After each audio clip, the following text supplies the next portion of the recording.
ဒီအပိုင်းမှာဘန်ကိုလေရန်တိုက်နေတဲ့မန်နီယာခက်ချောင်းကိုပြောပြမယ်ဗျာမန်နီယာခက်ကတကယ်နဲ့မွေးတာအာဖရိကအင်ဂိုလာနိုင်ငံမှာမွေးတာနောက်တော့ဒီပေါ်တူဂီနိုင်ငံသားခံယူသွားတဲ့ထင်ပါတယ်ဒါကြောင့်သူ USC ပွဲမှာထိုးလို့ပွဲကနေထွက်လာတယ်ဆိုရင်သူအလန်းတစ်ခုကင်လာတာအင်ဂိုလာအလန်းရဲ့ဒီပေါ်တူဂီအလန်းသူရဲ့ဒီ record တော့အရင်ကြီးလည်းမကောင်း29ပွဲထိုးခုနပွဲရှုံး record ရှိတယ်သူ့ရဲ့အားသာချက်ကတော့ power ပေါ့လက်သီး power ကောင်းတယ်ဒါပါပဲဒီကောင်ကရင်တုန်းကဆိုလို့ရှိရင်ဂျပန်က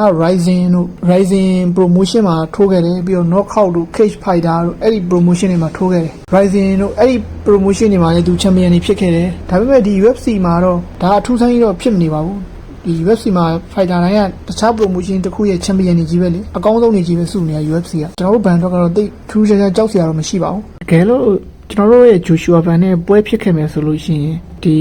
ဒီဘဲဟိုမှာဘယ်လိုကင်တွယ်ရမလဲဆိုတော့ကျွန်တော်အမြင်နဲ့ပြောရရင်တော့ trade တူကင်တွယ်စရာတော့မလိုဘူးဗျာဘာဖြစ်လို့လဲဆိုတော့ကျွန်တော်တို့ Joshua Van မှာက champion ဆိုတဲ့အရှိန်လည်းရှိတယ်ပြီးတော့ game plan ကောင်းကောင်းနဲ့ဆိုရင်ဒီဘဲလောက်ကတော့ easy နိုင်မယ်လို့ကျွန်တော်တို့ယုံကြည်တယ်ဗျ